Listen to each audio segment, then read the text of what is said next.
بے شمار دوستوں بھائیوں بزرگوں نے یہ بجٹ کے بارے میں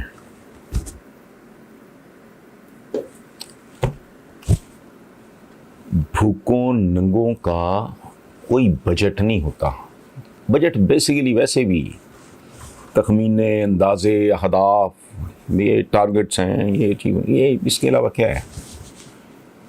بھوکے ننگے کا ویسے ہی ایک وہ کہتے ہیں نا گانا ہے، پتہ نہیں انڈین ہے پاکستانی ہے، آمدنی اٹھنی خرچہ روپیہ. اچھا ہم تو وہ لوگ ہیں کہ اٹھنی آمدنی ہے خرچہ کروڑ روپیہ، اس طرح کا. تو ان کا کیا بجٹ ہونا ہے؟ جگلری ہے، شعبدہ بازی ہے، اور یہ پہلی بار نہیں ہو رہی. یہ تو پھر اچھا لڑکا، بس سوبر پڑھا لکھا لڑکا ہے، اور جس باپ کا یہ بیٹا ہے، میرا دو بھائیوں کی طرح میاں اظہر، ان کا تو اچھا خاندانی، لیکن یہ کام ہی جھوٹ کا ہے. اندازوں، تخمینوں، اہداف. کبھی غور کیا ہے کیا لفظ ہے کہ یہ اہداف کیا ہے بھائی؟ ہدف تو میرا بھی ہے چاند پہ جانے کا، لیکن جایا مجھ سے ڈیوس روڈ تک نہیں جاتا، صحت ہی اجازت نہیں دے رہی، تو میں کیا کروں؟ اس پہ تبصرہ نہیں کرتے ہم. اس کی وجہ ہے کہ پہلی بات تو یہ ہے کہ میں مختلف لوگوں کو دیکھ رہا ہوں، اس میں چند لوگ ایسے ہیں جو خود میٹرک پاس ہیں اور بجٹ پہ تبصرے کرنے ہیں. ٹھیک ہے، مجھے خوف آ رہا ہے، میں ہچکچا رہا ہوں، حالانکہ میری فارمل ایجوکیشن ہے ہی اکنامکس کی. تو میں صرف اس پہ ایک گزارش کروں گا کہ ہماری زندگیاں کیا ہیں. کہتے ہیں سر ڈھانپو تو پاؤں ننگے، پاؤں ڈھانپ لو تو سر ننگا. تو کسی نے کسی کو کہا کہ یار جتنی چادر ہو اتنے ہی پاؤں پھیلاؤ. تو اس نے کہا بھائی میرے پاس تو چادر ہی نہیں ہے. تو جتنی چادر میں چادر چھوٹی سی ہے تو سکڑ کے بیٹھ جاؤ، سردی بڑی ہے، کمبل آپ کا چھوٹا ہے، تو کمبل ہی نہیں ہے. تو کیا بجٹ؟ یہ انہوں نے دو چار باتیں کی ہیں، تو اس میں کسی تبصرے کی قطعاً کوئی ضرورت نہیں. وہ ہمارے یہاں کہتے ہیں نہ گھوڑا دور نہ میدان دور. 2 مہینے کے اندر اندر بجٹ آپ کے کچن میں گھس کے بولے گا میں کون ہوں، میں کیسا ہوں، میں کہاں سے آیا ہوں. اس لیے میں تو بجٹ پہ کوئی تبصرہ نہیں کروں گا، سوائے اس پیش گوئی کے کہ with in a few weeks budget خود اپنا تعارف بن کے آپ کے سارے مسائل حل کر دے گا. اور بنیادی بات بجٹ ہونا ہی کیا ہے؟ ایک مقروض، بری طرح مقروض، محلے میں بھی مقروض، شہر میں بھی مقروض، دنیا میں بھی مقروض ایک خاندان کا جو اب بھی کچھ کرنے کو تیار نہیں. جو میں نے اپنا پچھلے اس میں بات کی تھی، جو اب بھی کو پلان کرنے کو تیار نہیں ہے. کسی کے پاس 5 10 15 20 سال پہ محیط کوئی روڈ میپ ہے ہی نہیں. تو یہاں بجٹ کیا اور نہ کیا، تقریریں ہیں، باتیں ہیں، گفتگویں ہیں، اور پوری قوم دولتیاں جھاڑتی پھر رہی ہے جس کا جہاں ہاتھ لگتا ہے. میں ایک میرے دوست سے، شاید میں نے پہلے آپ کو یہ واقعہ سنایا ہوں، اسد گیلانی ہوتے تھے جماعت اسلامی کے. تو میرے وہ بزرگ تھے، وہ MNA لاہور سے ایک بار الیکٹ ہوئے. ان کا بیٹا ہمارا بہت ہی پیارا دوست تھا، فاروق گیلانی.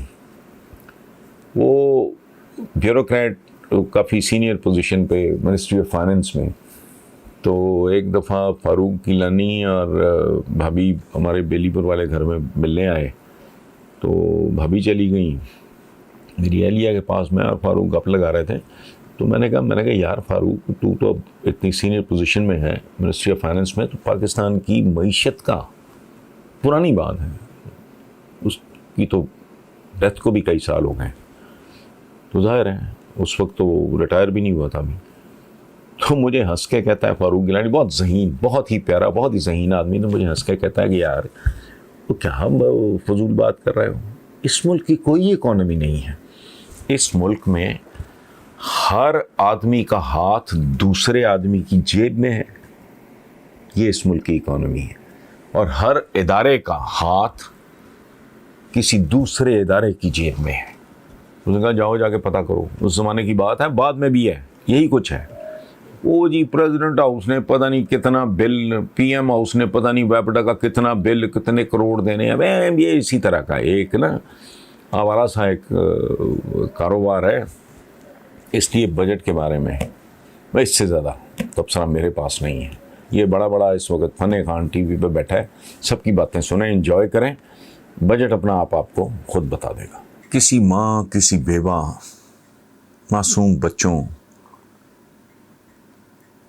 یا کسی گناہ گار کے آنسوؤں سے زیادہ بیش قیمت موتی تو قدرت بھی پیدا نہیں کر سکی.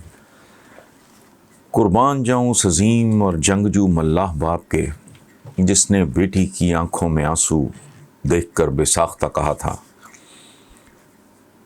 میری لاڈلی میں نے پوری زندگی سمندر کی لہروں سے لڑتے ہوئے گزاری ہے. سمندر کی لہریں مجھ سے پوچھ کے چلتی ہیں، پانی میرے پتوار چومتا ہے. میرے لیے سمندری طوفان بھی کوئی اہمیت نہیں رکھتے، لیکن پیاری بیٹی، میں تمہاری آنکھوں میں آنسوؤں کے 2 قطرے برداشت نہیں کر سکتا. یہ ہیں وہ آنسو جو طوفانوں کو بھی ملیا میٹ کر سکتے ہیں. اور بھلا یہ کیسے آنسو ہیں جو عابد علی عابد مرحوم نے بیان فرمائے، وقت رخصت وہ چپ رہے عابد، آنکھ میں پھیلتا گیا کاجل. آنسو بھائی ہے، آہیں اس کی بہنیں ہیں، اور ہم جیسوں کو ان دونوں سے ڈرنا چاہیے، اور حکمرانوں کو تو بہت ہی زیادہ ڈرنا چاہیے، کیونکہ منافقوں اور مگر مچھوں کے آنسوؤں کی کہیں پذیرائی نہیں. یاد نہیں آ رہا، تاج محل دیکھ کر کسی نے کہا تھا، تاج محل محبت کی آنکھ سے ٹپکا ہوا آنسو ہے. آیا ہی تھا خیال کہ آنکھیں چھلک گئیں، آنسو کسی کی یاد سے کتنے قریب تھے. حسرت موہانی کا شعر ہے، چپ کے رات دن آنسو بہانا یاد ہے، ہم کو اب تک عاشقی کا وہ زمانہ یاد ہے. عبدالحمید عدم کہتے ہیں، ہم نے حسرتوں کے داغ آنسوؤں سے دھو لیے، آپ کی خوشی حضور بولیے نہ بولیے. خود میں نے کبھی ایک شعر لکھا تھا، زندگی اور موت کا یہ سلسلہ آنسوؤں پہ تیرتا ہے کہہ کہا. قارئین، یہ تو ہو گیا آنسوؤں کا شاعرانہ ذکر، لیکن اب آپ آنسوؤں کے 100% سائنسی تعارف سے لطف اندوز ہوں، جو شاعری سے بھی کہیں زیادہ دلچسپ اور سحر انگیز ہے، جسے آپ قدرت کی شاعری بھی کہہ سکتے ہیں. یہ حقائق میں نے میکفرے کے ایک مضمون سے لیے، جن کا عنوان ہے eye opening facts about tears. آنسو ایک گلینڈ سے پھوٹتے ہیں جسے لیکرمل گلینڈ کہا جاتا ہے. لیکرما لاطینی زبان کا لفظ ہے جس کا مطلب ہے آنسو.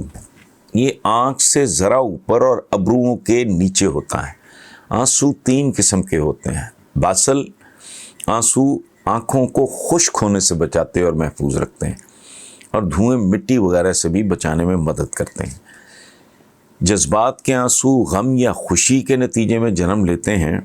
یہ نمکین پانی اور آئلز کا مجموعہ ہوتے ہیں، جن میں اینٹی باڈیز اور انزائمز بھی شامل ہوتے ہیں، لیکن مختلف مالیکیولز کے ساتھ. سبحان اللہ، اللہ پاک کا نظام کتنا عجیب و غریب اور سحر انگیز ہے. اچھا، مثلاً جذبات کے آنسوؤں میں پروٹین والے ہارمونز ہوتے ہیں جو قدرتی پین کلرز کا کام کرتے ہیں. سبحان اللہ. پیاس چھیلتے وقت جو بہنے والے آنسوؤں میں ایک کمپاؤنڈ اصل کام دکھاتا ہے، جس کے اسپیلنگ میں پڑھ دیتا ہوں، LACHRYMATORY. یہ کمپاؤنڈ ہے جو پیاس چھیلتے وقت آنسوؤں میں آنسو پیدا کرتا ہے آنکھوں میں. اور اس سے بچنے کے لیے ایک نسخہ یہ ہے کہ پیاس کو پہلے ریفریجریٹر میں رکھ دیں اور پھر انتہائی تیز چھری سے کاٹیں، تو اس کمپاؤنڈ کا جو اخراج ہے وہ بہت کم ہو جائے گا۔ اچھا، بڑی دلچسپ بات یہ ہے کہ بچے بہت روتے ہیں، لیکن حیران کن طور پہ وہ 7-8 ماہ تک آنسو نہیں بہاتے۔ آنسوؤں کا بہنا آپ کے لیے بہت بہتر بھی ہوتا ہے، کیونکہ اس سے آکسیٹوسن جیسے کیمیکلز ریلیز ہوتے ہیں جن سے انسان بہت ہلکا پھلکا محسوس کرتا ہے۔ لیکن دوسری طرف بہت زیادہ رونے والوں کے کیس میں صورتحال ذرا مختلف ہو جاتی ہے۔ روتے ہوئے ناک بہنے کی وجہ یہ ہے کہ زیادہ رونے سے لیکریمل گلینڈز آنسوؤں کے ڈکٹس میں جا گھستے ہیں اور وہاں سے نیزل کیویٹی میں پہنچ جاتے ہیں اور MUCUS میں مکس ہو جاتے ہیں، جس سے ناک بہنے لگتی ہے۔ عمر بڑھنے کے ساتھ ساتھ بیسل ٹیئرز کی پروڈکشن کم ہونے سے آنکھیں خشک سی ہو جاتی ہیں۔ خواتین کو حمل وغیرہ کے دوران بھی اس سچویشن کا سامنا ہو سکتا ہے، جس سے بچنے کے لیے OTC آئی ڈراپس استعمال کیے جا سکتے ہیں۔ اور آخری بات یہ جو مت ہے کہ کم روشنی میں پڑنے کی وجہ سے بینائی متاثر ہوتی ہے، یہ دراصل بالکل فضول، بے بنیاد اور ایک افواہ سے زیادہ کچھ نہیں۔